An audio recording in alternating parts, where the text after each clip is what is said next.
Cornwall is a tourist hotspot, famous for pasties, beaches and sunshine. For many, it's a second home paradise. Students come to Falmouth for sea, surf and maybe a bit of studying. But beyond the beaches, another wave takes over.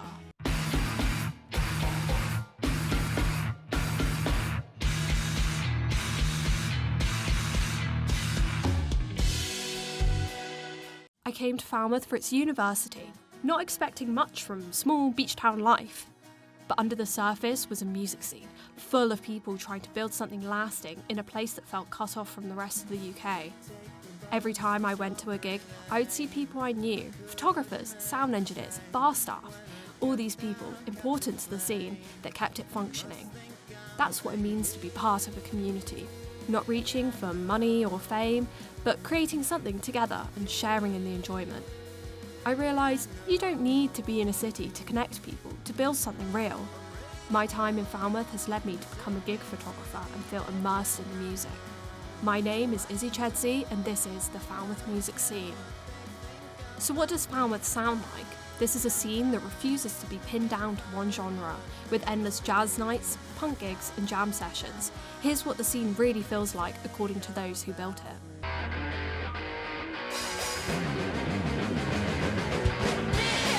When we just started, people said we were a punk band, but it's just because we couldn't play the guitar really well.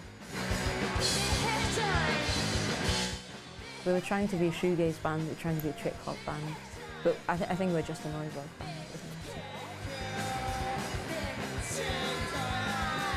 You know, it's weird to think that something you might play in your bedroom, you know, sat on your bed going, oh, I like that, and you play it to a room full of people and they like it as well.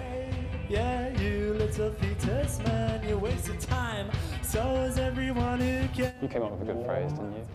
Did I? Yeah, like, would you say neo-folk or something like that? Cause you don't know what you do. Post-art, pre-punk, neo-folk. No, it's like, I think it's just kind of like indie now, really. Yeah. I'd say. Just indie with like some embellishes. Alternative indie. Yeah.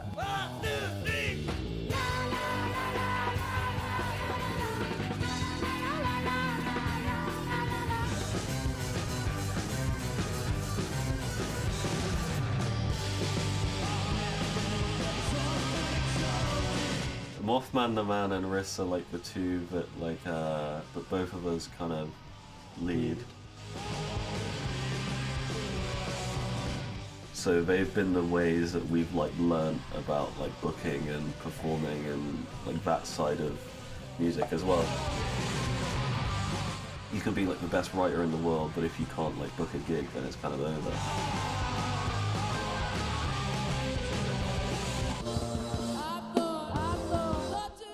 We're just a bunch of indie kids that want to be in a shoegaze band. I'd be devastated if I paid 15 quid and we turned up. Yeah, oh God, gutted. Look at him with that guitar. What is he doing on stage? He's playing it. Dressed as Batman. Why is he in a Batman costume? Not every show ends up with Batman on stage, but these one-off moments show how playful and weird the scene can be. Punk gigs in pubs and mosh pits in seaside towns don't fit the image of Cornwall as a national getaway destination. The music pushes back. A lot of the Falmouth music scene wouldn't exist without one crucial element: the university.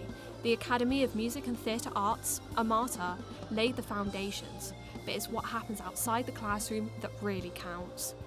We are Petria and we're a melodic hard rock band from Falmouth. First year, first term, where we had to kind of group together. We got put in random groups. Ollie came on board and You're the bassist. I've never been so happy with another bassist. We are shoes off. So we all do the same course at uni, and it's we do popular music. Yeah, I think the uni being here sort of helps to keep the machine going that churns out musicians. I joined the course late, and literally I walked in and I saw my lecturer and I was like, what do you want me to do? And he was like, stick with them. And then we did some assignments, and I think we just thought, this is pretty sick. We all get along. I think definitely the amount of equipment and resources we're able to use, particularly these rooms and rehearsal spaces, thousands it would cost for the amount of rehearsals we've had. We literally were pushed by our lecturer Johnny to sort of get out there and actually get involved with the scene, and if it wasn't for him, we probably wouldn't have done that, I don't think. If he wasn't a bit like, you could do this, like, go do this. I think as well the collaboration across courses in the uni is brilliant. So we know film students, hello, we know people that can do art, we know people that can do fashion and styling, and even the Battle of the Bands we did, that was a third-year project for a creative events student. As a community, we all kind of help each other out, and I think that's a really nice thing that I haven't seen at other unis as much. The uni gave new musicians the space to make bands and learn. But when COVID-19 hit, that momentum paused for months. When gigs finally came back, it was a fresh start, and people were more excited than ever to go out and see live music. Honestly, I think when we got to uni, we were quite like excited, I guess, to like join and play. And then we did for like 2 months, and then COVID-19 happened. And we were kind of in lockdown for a year, not doing anything. But we managed to put on some gigs before lockdown, and through that we were able to make Killy Events, which is our events company, where we put on events. And we've been doing that, and we were like the first people. We did a gig on Freedom Day. on the day that COVID restrictions ended. Me and Connor decided that we'd be the booking guys and organise the gigs, and then our good friend Billy Tucker would be the sound engineer, and our other good friend Rihanna Berto would be the artist. I started doing the posters like from the first gig that we did. I think I just did poster number 54, so there's like a lot of posters and it's a lot of fun doing them. I was kind of in charge of doing the live sound basically for when we ran gigs. Get in there early, set it all up at Killy, and then after the gig we'd pack it all down and then take it back in the morning. I love to see young people around. Keeps me young, I think. And it's kept the pub alive, and bonus because I love it as well.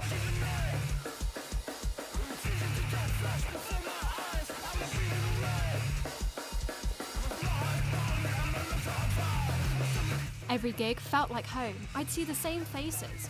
No one is chasing fame or fortune. They're building something together.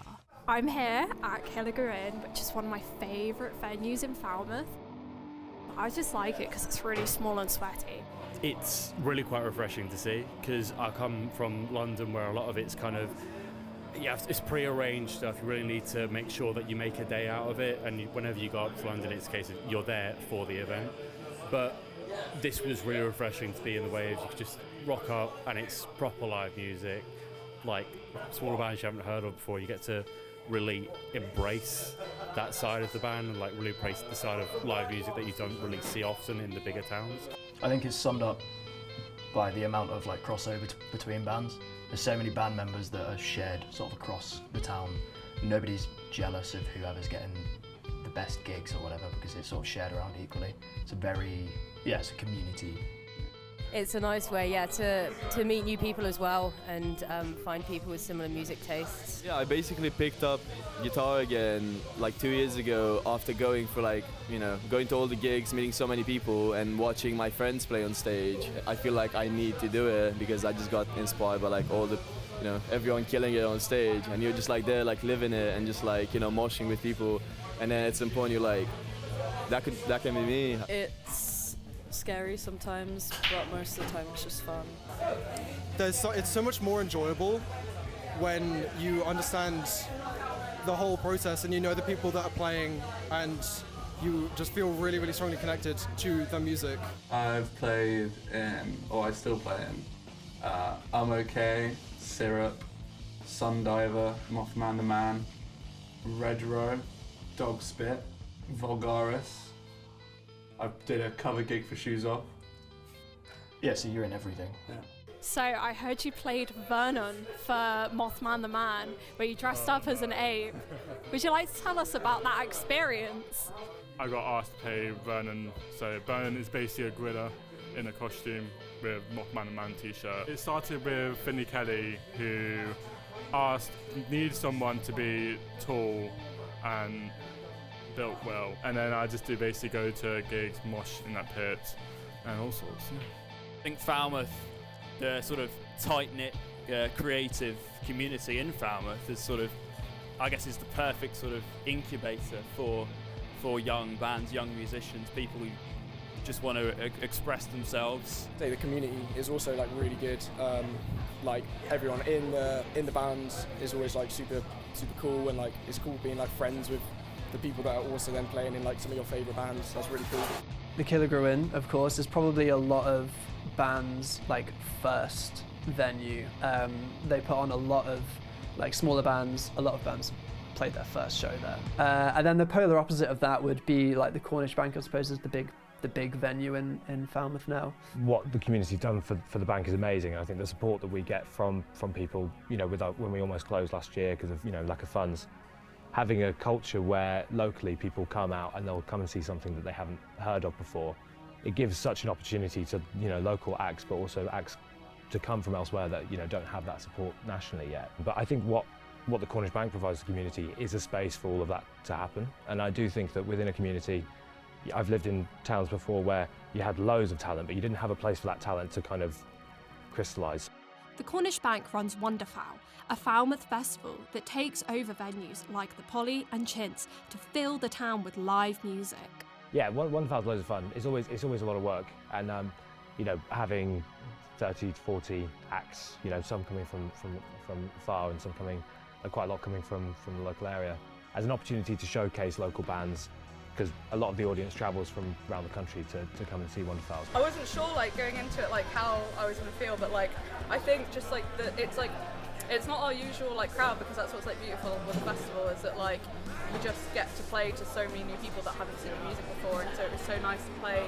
I think I was a bit nervous at first, because it's, like, still getting into it. It's, like, we started, like, 3:30, but I think as it went on, people were getting into it and warming up and opening up, getting some drinks in.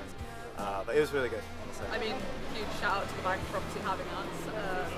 Yeah, and just obviously supporting grassroots music and grassroots bands like us. Like, there's not really anyone else doing it, so yeah, really appreciate it. The Cornish Bank is vital for keeping the local music scene going, but outside of Cornwall, the reality for bands is much tougher. When we first wanted to try like touring or like doing gigs outside of Falmouth, like it's so hard, just because like it's sort of in like a bubble down here, like no one knows who you are outside of Falmouth, so it's like you could be like you could sell out, you could be the bee's knees really in Falmouth, but like as soon as you leave, it's such like a reality check. A big struggle is obviously you're extremely far away from everything else. I mean, less so much gigging in Falmouth, but sort of being a musician in Falmouth. It's very difficult to get around if you are someone who doesn't have a car. Well, being a musician in Cornwall, you are only able to grow as big as Cornwall can facilitate. Getting out of Falmouth was always a challenge, because there's so many great venues and people putting on gigs in Falmouth. You can get complacent, I guess. You can just kind of stick around Falmouth and only do stuff down there. The tight-knit community here is what makes the scene feel alive. But the same closeness can also make it hard to break out. I think for a long time, Cornwall's always been very inaccessible. Friends are going out and, you know, moving to London, like Mopes, or, you know, yeah, and Enabling obviously went to Cardiff. I mean, I definitely felt this level of pressure to like move up country when we started to like kind of do like better as a band. I mean, when you like sort of stop being a teenager and you've played every venue, you know, in the surrounding area, there is sort of like glass ceiling of like you really have to be making enough money to keep driving up to London or Bristol. Or you can't, you know, like anywhere else. Like Manchester's so far. After like bands like say Ducks have moved somewhere, or like Wrists have moved somewhere, or we move somewhere, other bands will take their place. You know, like who will also be equally as cool and equally as good. Will like, and it will just keep the ball moving like constantly. As much as like Falmouth is quite diverse and there's loads of like female musicians and queer musicians, I don't know if it's Cornwall itself, but I don't see as much like platform for like people of colour in Falmouth. Like in the music scene, as a person of colour, that is something I look out for, and it's not something that I see very often at all. Diversity is one of the biggest issues the music scene faces, but it's also an opportunity for the community to grow, to welcome new faces and improve upon itself. This starts with the people who help shape the future from the ground up. I am Paul. And I'm Debbie. And we are Kraut Pop. And Kraut Pop is a small independent label based down here in Falmouth, Penryn in Cornwall. And we put out records, CDs, cassettes by local bands, but also bands from Bristol, Brighton, and as far afield as Helsinki. We start supporting bands usually when Paul sees a band that he likes. He can't help himself but ask if they've got a record out or want to put a record out. Young bands especially can't afford to put out records. They can barely afford to get t-shirts made and stuff. So we kind of help out there. And yeah, it's just our way of encouraging them to stay in music and to help the scene stay alive. But we're only one, cog in this whole wheel, this whole machine. A little bit of support for a band can help them go a long way. For Patria, it started with winning the Battle of the Bands, which led them to play at the Great Estate Festival in Redruth. Yeah, it was only a few days before that we kind of woke up, just sort of scrolling through the emails. We're like, oh wait, we're meant to be playing a festival in 2 days. By the time everyone had finally woken up, we went straight into a rehearsal and a practice, all freaked out again. We were kind of there for the rest of the day, kind of ended up doing this other performance at the festival, like on a smaller kind of VIP stage thing. I don't think we quite realised how big the Great Estate is either, or how much of a big deal it is, because we're not from Cornwall. That was the first time I've heard my drum kit played mic'd up properly on a giant sound system. And then hearing that, just the confidence goes up again. You're like, okay, I'm in safe hands. Milestones like Patria playing the Great Estate or Red Row at Boardmasters show what's possible when local bands get the support they need. But before those big stages, there are small rooms with familiar faces and friends choosing to build something together. Grassroots venues are the heart of any community. They're more than just stages. They give people space to grow, to make mistakes, to refine their sound, and to really feel their place in something bigger. If we didn't live here, maybe I wouldn't have ended up being a sound engineer. I feel like we're still progressing, and I think Falmouth is a great place to do that, to improve yourself. These spaces only survive because people keep showing up to play, to listen, to run the door, to design the posters. If we keep showing up for each other, the scene will keep evolving. There are the venues like the Cornish Bank and the Fish Factory, this place, the Killigrew Inn. If Beverley didn't allow this place to have such amazing bands, whole scenes have grown out of this very room, thanks to Beverley here at Killigrew. You try and create something together because you're stronger together. All over the world there are pockets of creative people trying to make things happen and helping each other out. Even in a small town, music can keep growing if we give it a chance and if we make space for everyone, no matter who they are. Support your local venues. Yeah, definitely. Local venues are struggling so much at the minute. Always support your local. Go and see a band you don't know. Buy some merch. Buy some merch. Put a gig on. Support the Grassroots venues, because we need it. Go to that gig, even on a rainy Tuesday. Every time we show up, we make spaces for new sounds, new stories, and new voices. That's how music gets louder. That's how we make our local scenes thrive.